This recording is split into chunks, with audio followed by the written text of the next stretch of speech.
what excites us the most? I think, honestly, there's a joke in the first episode about it being 2.0, and I think that's actually the thing that's really exciting for us. We couldn't, all the stories we're doing, where every character is, every storyline, it really is the sequel. Like, and it's something we actually say in the writers' room a lot. Like, what's the season 2 of this?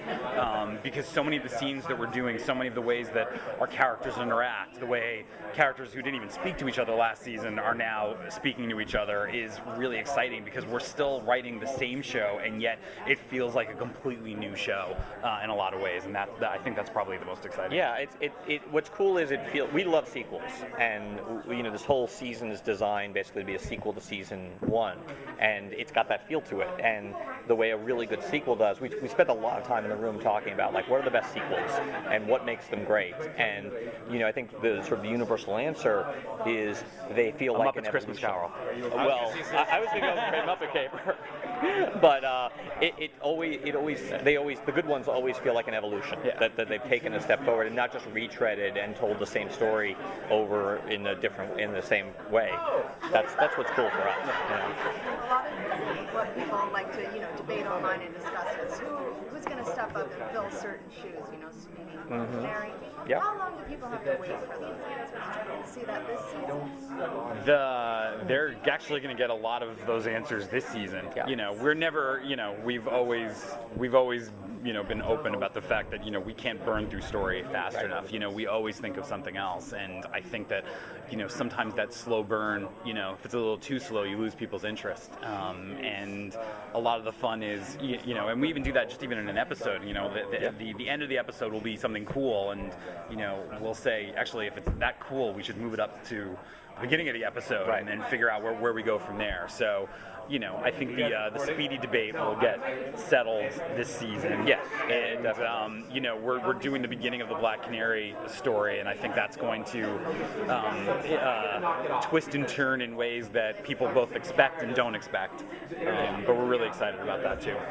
That's part of the fun of the show for us is, playing against those expectations and playing with those expectations. And we've seemed to have, had a certain amount of success doing it, and the fans seem to like it. So, and we certainly like doing it. So, we'll continue to. On the flip side of that, one of the fun things about season 1 was never in my life when I thought, they're going to make a Green Arrow show, and then Blackhawk's going to be in somehow, or we're going to have an obscure Firestorm character who's going to become a regular. Right. Yes. How deep have you guys been reaching into the bench this year from DC to pull things in like that? There's pretty deep. Yeah, Isabel Rochev, who's played by Summer Glau. She's a Green Arrow character. We have a very well-known villain from the DC universe who's coming on in episode 2.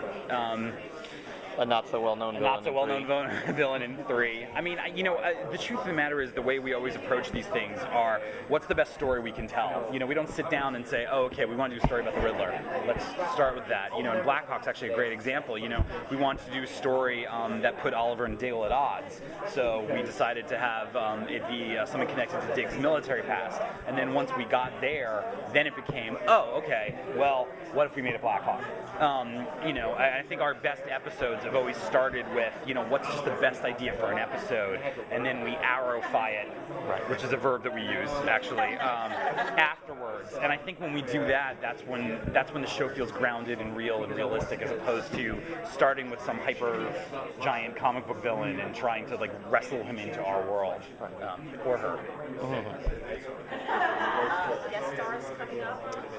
Well, Summer Glau is in our first episode, which she's so amazing and talented, and we've been fans of hers for years, and then to see her in dailies telling Oliver Queen off is is a lot of fun. And we have a couple more big guest stars we're going to be announcing over the next couple of days.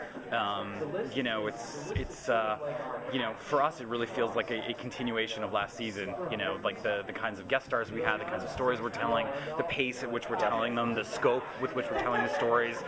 This really isn't a, season 2 isn't a reset to go all the way back down to 0 so we can ramp up again. It really feels like, the next part of the story. Yeah. Said about this season, what is the thing that's going to pull fans of everything? Oh gosh, we have a bunch of of really cool surprises coming. There's one that you'll get in episode 4 that it'll make everyone's jaws drop. I don't think I'm overhyping it. No, it's going to shock people. It will change everyone's lives on the show. Yeah, and I think that's probably like the thing, apart from just the way we're telling the stories, that's the idea that is exciting us the most, because it, like Andrew says, it does change all the characters, and it's really fun and special whenever you can have a game-changing moment in the life of a series this way. And it'll surprise people, and it's also an idea that we had after the pilot. Yeah. So you know, a lot of the ideas of season 2 were things that, like, you know, we going talked back about, as far as the pilot, we're like, you know, it'd be really cool is if we do this, we could do that, and we're getting to that.